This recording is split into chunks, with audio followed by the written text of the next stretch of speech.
everybody, it's Kenny K here again. Still in my robes because a little bit of a cold. It's pretty cold here and in our country. And you know, I'm in my couch potato moods, but sometimes I do reviews when I'm for it, up for it. I'm still up for it because I saw a lot of movies nowadays because I'm sick, and then of course I can do a lot more reviews. What I wanted to review was Silent Madness from 1984, a slasher horror movie that I believe, I'm not sure, wanted to, it's Sound movie, Sound Madness in 3D. So they wanted to mark it off from the Friday 13 Part 3, and I think also from the Jaws Part 3, because Part 3, Jaws Part 3 was from 1983. So I think this is from 1984. So what I have to say with the what good with this movie is that they don't overuse the 3D like in Jaws. It was just crap. Sorry to say that for a movie like probably a big budget behind it. Uh, Friday 13 Part 3, they did cool things, but they also did stupid things like just a stick in your head, or like somebody putting a stick back on the laundry stick laundry stick thingy. I mean, yeah, in this one it's usually when he attacks people. So when he throws an axe, it goes right towards you. When he wants to stab you uh, with a metal rod, it goes right at you. Things like that. So I like that. Didn't see it in the in 3D, but I think that would be a good way to do that. The movie is about apparently a hospital that cannot afford more patients and have to release a few. Now the problem is they released one from a ward called L ward, which is basically where the most criminally insane people are living. And during do a spelling error, they released um, John Johnson or something is his last name, and he's just a maniac. He's a maniac that worked as a custodian in a college fraternity house, and he is going basically back to the fraternity house to kill all the girls again. And the one who wants to stop him is Dr. Belinda, is Dr. Joan Gilmore, played by Belinda Montgomery. Never Belinda Montgomery. I heard that name before, but I don't know who that is. Sidney Lassick from Alligator, and there's another movie. He plays this fat ass sheriff that just, I mean, the sheriff of the town that's just useless. Also, you have Vivica Linfors. Now, that's the. If you ever seen the Creep, the first Creep uh, season movie, with Tom Atkins and Stephen King in, you've got a clip. The first clip is the what was it? With the zombie dad constantly yelling, "I want my cake, Cordelia. I want my cake." Well, she's Bodelia. She's the woman who killed her dad. She's going to the grave before she goes to to the house, and she drinks a bottle of GMB, and then eventually, apparently, the GMB spills in the grass of the ground, and apparently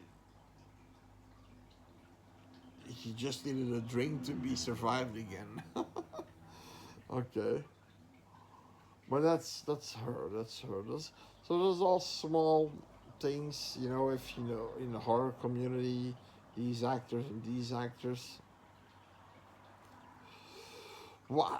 Like I said, it's not a bad movie. It's a slasher movie. So, like I said, it goes back to the dormitory for the girls. Like dormitory, the frat house.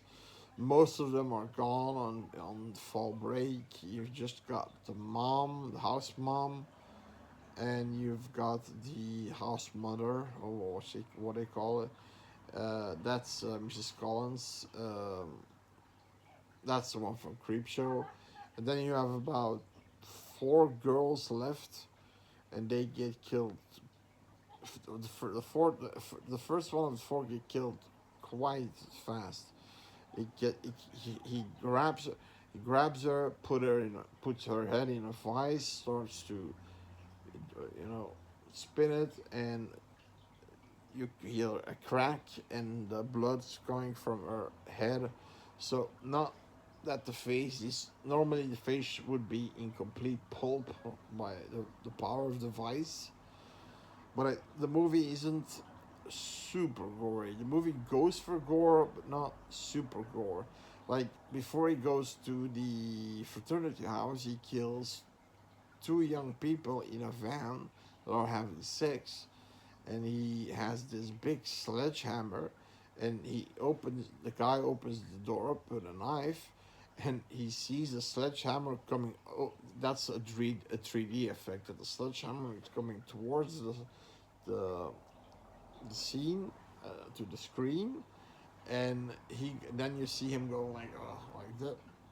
See some blood, but not too much, and it's not like I said. And then when his girlfriend escapes, he takes an axe and throws it, and you see the axe uh, flying towards the screen. That's a 3D effect. So, like I said, they don't over exaggerate, and I like that. I like that. I really like that. That's a good job that they didn't over exaggerate it, because Friday the 13th Part 3, they overused it to into such an extent that it wasn't. I hate personally. I hate 3D movies. I have my glasses on, and I have to put other glasses on it, and I always have to do it like this because it doesn't keep it in place.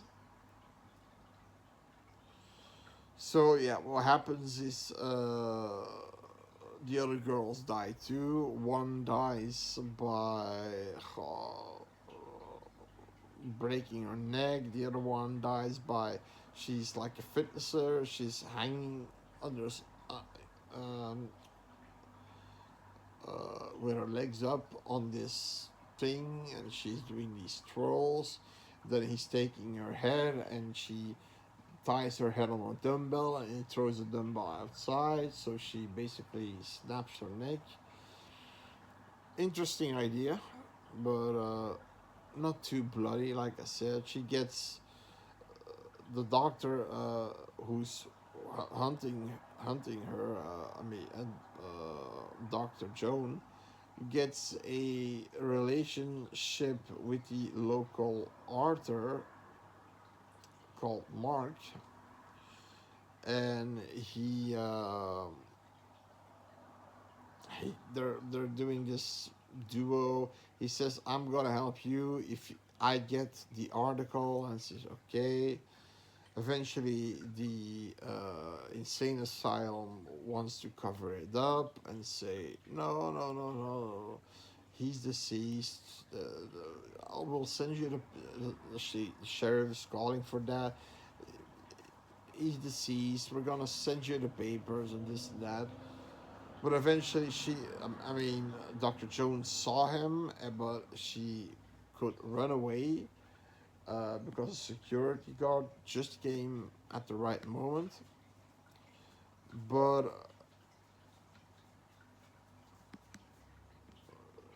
basically, this directress of the insaneness in the ward and two doctors are going to send these two freaky, ugly looking orderlies that work on the Yale wards, and one of them is a fucking dirty rapist who wants to really hurt and rape Dr. Joan.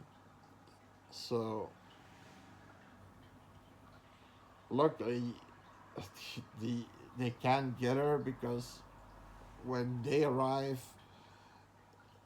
the the our big guy Johns is also there, and he's a big guy. He's a big guy. He can fight. He throws them away. These guys, so and at some point, okay, they find Doctor Joan unconscious, but and in the meantime, also Mark tried to rescue her, but those two orderlies basically knocked him out. She eventually escapes, so the she's lying in a stable with a drill, and the drill goes in the head of the fucked up orderly who wants to rape her. The other guy who's fighting him gets a crowbar in his chest, and then we see her running. Then there's a little bit of a cat and mouse game, and then we see her going outside with the shotgun. She takes the shotgun from Mark. He says, no, safety off, safety off.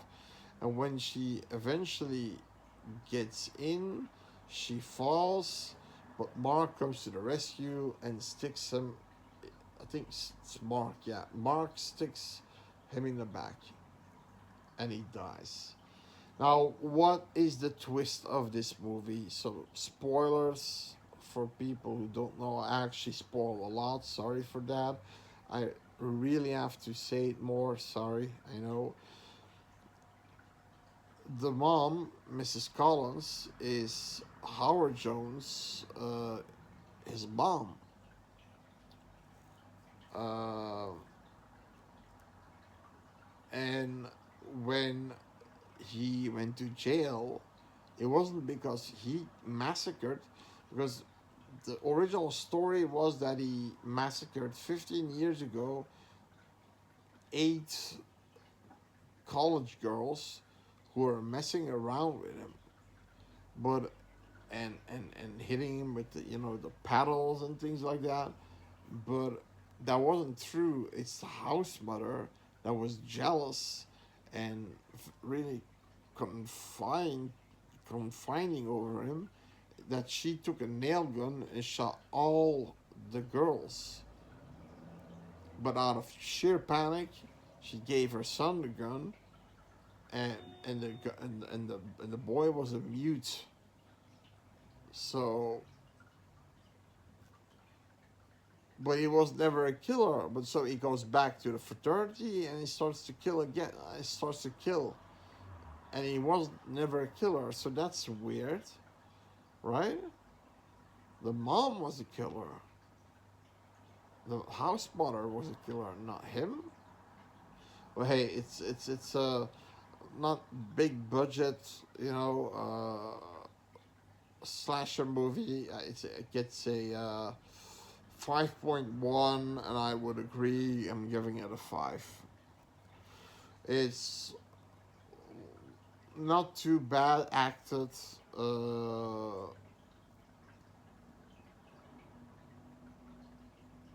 It didn't give me the goosebumps. You know, there weren't really eerie or chilly moments. The cat and mouse game in the cellar took way too long. Uh, that little twist was okay at the end, but then why would he be the killer when he wasn't the killer? He wanted to have fun with those girls back then while the true massacre happened. But apparently, that sheriff, Sidney Lassick, has a wound on his neck that it's supposed to be by him. Maybe when they picked him up, he didn't want to go and he scratched him open. Maybe, I'm not sure. Because he's like, he can't talk, right? He's like, I mean, but in any case, fun little slasher. If you have a 3D, if you have 3D glasses, watch with 3D. It's not over exaggerated with 3D. Usually only the kills are 3D, not like somebody putting like a tea kettle on or a stove. And that was in Friday 13th Part 3. So, like I said, all those little things like putting a cigarette on fire or playing with a yo-yo, that was all 3D. So that was too much of that. So this one really, you know, just a little bit ease down, just on the kills. That's the moment that counts. And it's not a bad. I would say I would. You know what? I'm gonna give it a 5.5 because it's actually my second or third watch with this movie. So I can't say it's a five. So because a five is an okay movie, you should watch. But a 5.5 movie, in my opinion, is a movie. That's my opinion, not yours. Um, that it's a movie that I should watch and that it has a rewatchability value. So there you go. 5.5 for Silent Madness from 1984, R rated. Hope you like the movie. Hope you like the review and subscribe for more horror fun. And see you later. Bye. Oh, and before I may not see some of you again, Merry Christmas.